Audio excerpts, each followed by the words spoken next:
Morning, everyone. This video is not at all about NDIS, although it'll probably turn into being about NDIS because I always go back to it. It's like an autism fixed interest. But I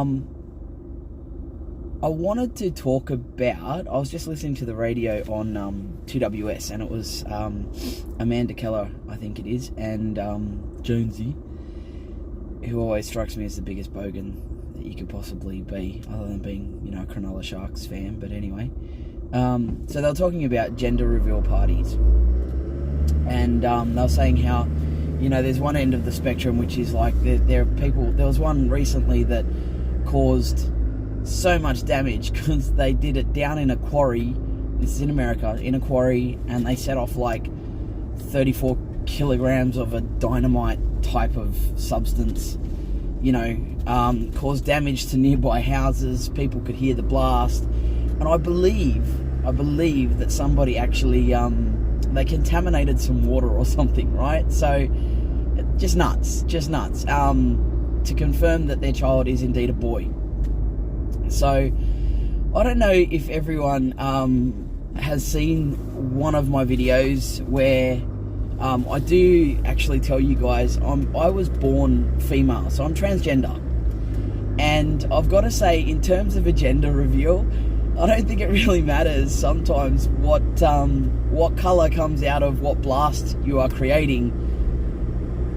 The child will end up kind of deciding that stuff for themselves. But I've just got to say, I think with autism, that there are a lot of people that are so much more fluid in their presentation around gender and sexuality. And I don't know if it's, you know, some scientifically proven correlation between autism and being kind of like on a gender spectrum or on a sexuality spectrum, but it seems to me like it's we're a lot more open and honest, and don't really kind of like see the distinctions as clearly, I guess, as other people, or we don't have such firm lines. But the other end of that kind of spectrum, I guess, is they were talking about on the radio was you know, raising babies gender neutral as well.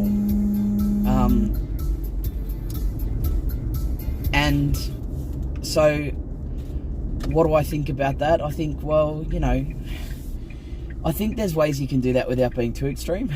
Like these ones are talking about creating babies, I think it said, and raising the child with they, them kind of pronouns and stuff like that.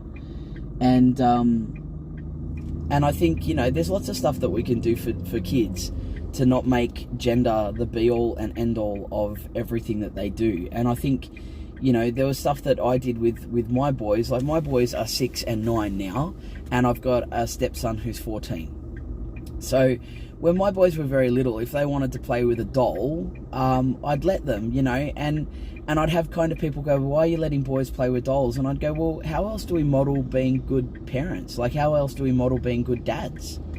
Unless we let somebody, you know, have role play or nurturing time with a little baby, you know.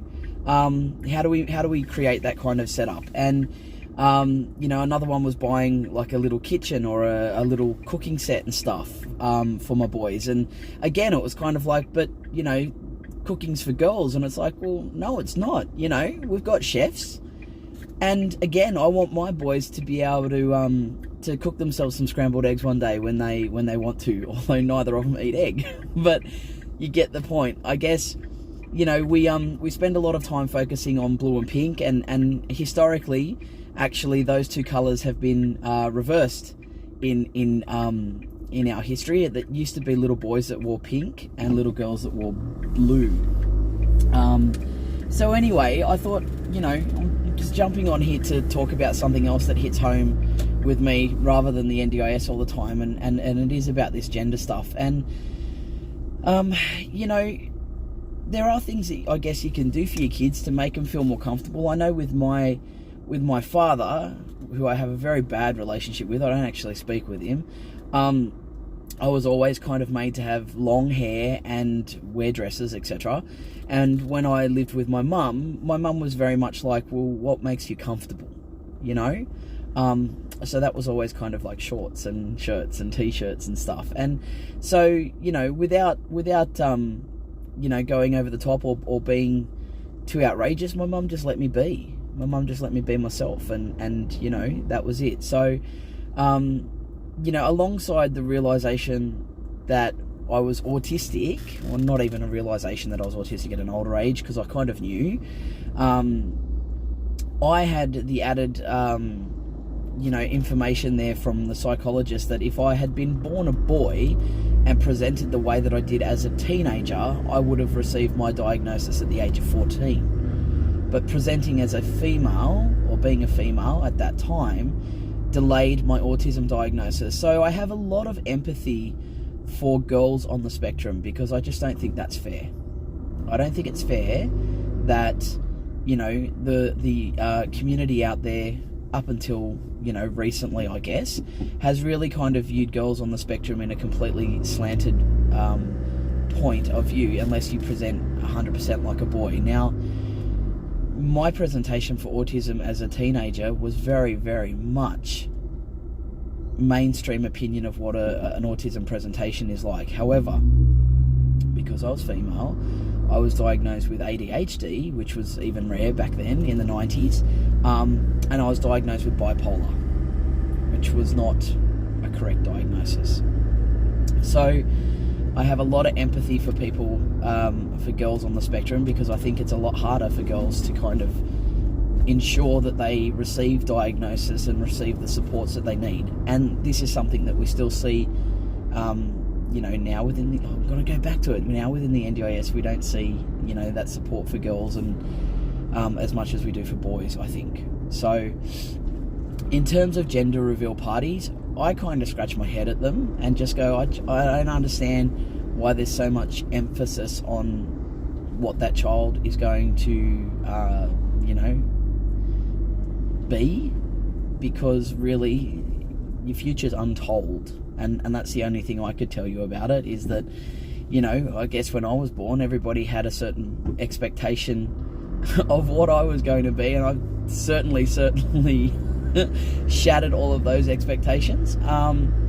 So, you know, I think we just need to support our children to be children and allow them to have, you know, fun, play whatever they want to play. If they want to play with a doll, let them play with a doll. If they want to play with a G.I. Joe, like I did, you know, let them play with a G.I. Joe.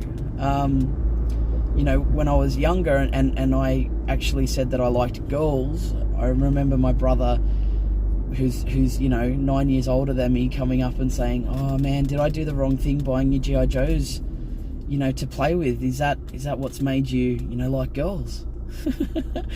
And I'm thinking, I don't think the G.I. Joes hypnotised me to like girls. So no, that's just, you know, a preference. Thanks very much for asking. So gender reveals, I don't understand them, and I'm transgender, so I just don't get the point. When my kids were being born, my first son, and I had my children, physically had my children.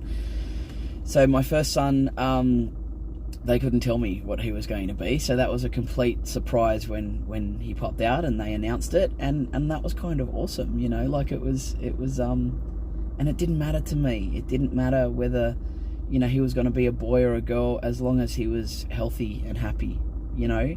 And sometimes I look at it and I go, when he struggles with his autism, and when my younger son struggles with his autism, I look at them and go, I'm so sorry for passing on something to you that you are going to have a struggle with for the rest of your life, you know, and there are going to be times when it is immensely hard, and I'm so sorry for passing that on to you.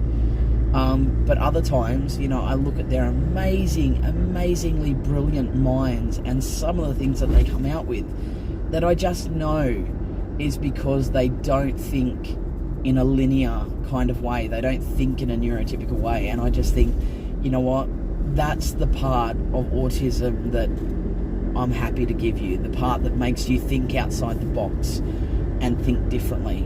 And that would not have mattered to me whether that was, you know, in a boy form or a girl form. So anyway, that's my take on gender reveal parties. And sorry, Jessica, I will say good morning to you. I only just saw your little message down the bottom there. Good morning. So yeah, completely not NDIS related. So if you've popped on and thought I was going to be ranting about the NDIS, I thought I'd give the morning off and not. Although obviously every day is a new adventure with the NDIS, and you could probably talk about them until the cows come home. But you know, I just thought I'd jump on and talk about gender. And I guess another thing too about the whole kind of, you know, gender stuff is there's so much we can do to support our kids in just feeling okay about themselves. And I think it's hard as an autistic kid sometimes to feel good about yourself. You know, it is hard to be different, and especially when you know you're different, and it's not like you're not smart enough to figure out that you're different, but you're not smart enough, I guess.